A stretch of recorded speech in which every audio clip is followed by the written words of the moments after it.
गंधमादन पर्वत स्थित कुबेर के महल में 4 वर्ष व्यतीत करने के पश्चात पांडवगण ने वहां से प्रस्थान किया और मार्ग में अनेक वनों में रुकते रुकाते स्थान स्थान पर अपने शौर्य और पराक्रम से दुष्टों का दमन करते ऋषियों और ब्राह्मणों के सत्संग का लाभ उठाते हुए द्वैतवन पहुँचे और वहीं रहकर वनवास का शेष समय व्यतीत करने लगे।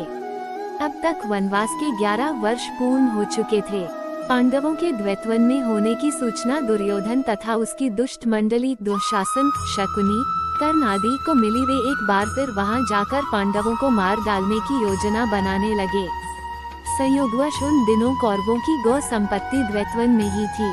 अपनी गौ संपत्ति अन्वेषण, निरीक्षण आदि करने के बहाने दुर्योधन ने धृतराष्ट्र से द्वैतवन जाने की अनुमति प्राप्त कर लिया।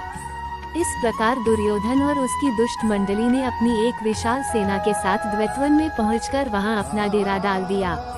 वे अपना राजसी ठाट बाट का प्रदर्शन कर पांडवों को जलाना भी चाहते थे, इसलिए बहुमूल्य वस्त्राभूषणों से सुसज्जित राजमहिलाओं को भी उन्होंने अपने साथ रख लिया था। एक दिन वे जल विहार करने के उद्देश्य से दुर्योधन अपनी मंडली तथा राजमहिलाओं के साथ द्वैतवन में स्थित मनोरम सरोवर में पहुँचे, किंतु उस सरोवर में गंधर्वराज चित्ररथ पहले से ही आकर अपनी पत्नियों के साथ जलक्रीड़ा कर रहे थे।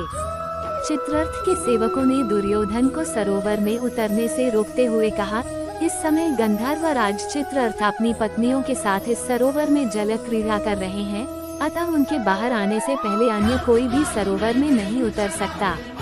सेवकों के इन वचनों को सुनकर दुर्योधन ने क्रोधित होकर कहा, तू शायद जानता नहीं कि तू किससे बात कर रहा है। मैं हस्तिनापुर नरेश धृतराष्ट्र का महाबली पुत्र दुर्योधन हूँ। ये सरोवर हमारे राज्य की सीमा के अंतर्गत आता है। तू जाकर चित्ररथ से कह दे कि इस राज्य का युवराज यहाँ जल विहार करने आया है और तुम्हें इस सरोवर से बाहर निकलने की आज्ञा दी है। दुर्योधन के दर्पयुक्त संदेश को सुनकर गंधर्वराज चित्ररथ के क्रोध का पारावार न रहा और उसने दुर्योधन तथा उसकी मंडली के साथ युद्ध आरंभ कर दिया। दुर्योधन के साथी और सेना कुछ समय तक तो युद्ध करते रहे, किंतु चित्ररथ को अधिक बलवान पाकर वे सभी दुर्योधन एवं राजमहिलाओं को वहीं छोड़कर भाग खड़े हुए। चित्ररथ ने दुर्योधन और उन राजमहिलाओं को कैद कर लिया। दुर्योधन के भगोड़ी सेना जब कुछ न सूझा तो वे वहां निवास करते हुए पांडवों के पास जाकर उनसे दुर्योधन और राजमहिलाओं की मुक्ति के लिए याचना करने लगे। उनकी याचना सुनकर भीमसेन ने प्रसन्न होकर युधिष्ठिर से कहा, बड़े भैया दुर्योधन अपने राजसी वैभव का हमारे सामने प्रदर्शन करने यहाँ आया था।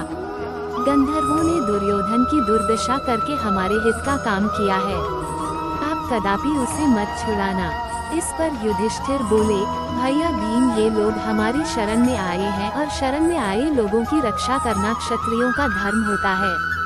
फिर दुष्ट स्वभाव का होने के बाद भी दुर्योधन आखिर हमारा भाई ही है। उसके साथ की राजमहिलाएं हमारे ही कुल की महिलाएं हैं और उनका निरादर होने से हमारे ही कुल को कलंक लगेगा। इसलिए उचित यही है कि तुम और अर्जुन जाकर उनकी रक्षा करो। अपने बड़े भाई की आज्ञा मानकर भीम और अर्जुन ने सरोवर के पास जाकर चित्ररथ को युद्ध के लिए ललकारा।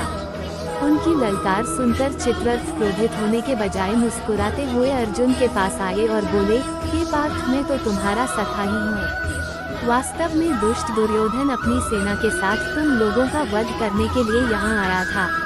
देवराज इंद्र को इस बात की सूचना मिल चुकी थी, इसलिए उन्होंने मुझे यहाँ भेजा था। हे सखा, नीति कहती है कि ऐसे दुष्टों को कभी क्षमा नहीं करना चाहिए, किंतु अपने बड़े भ्राता की आज्ञा मानकर यदि तुम दुर्योधन को छुड़ाना ही चाहते हो तो लो, मैं इसे तथा इसके साथ की राजमहिलाओं को अभी छोड़ देता हूँ। इतना कहकर चित्ररथ ने दुर्योधन सहित समस्त कैदियों को मुक्त कर दिया। वे सभी वहां से धर्मराज युधिष्ठिर के पास आए। ग्लानि से भरे दुर्योधन ने युधिष्ठिर को प्रणाम किया और लज्जा से सिर झुकाए अपने नगर की ओर चल दिया।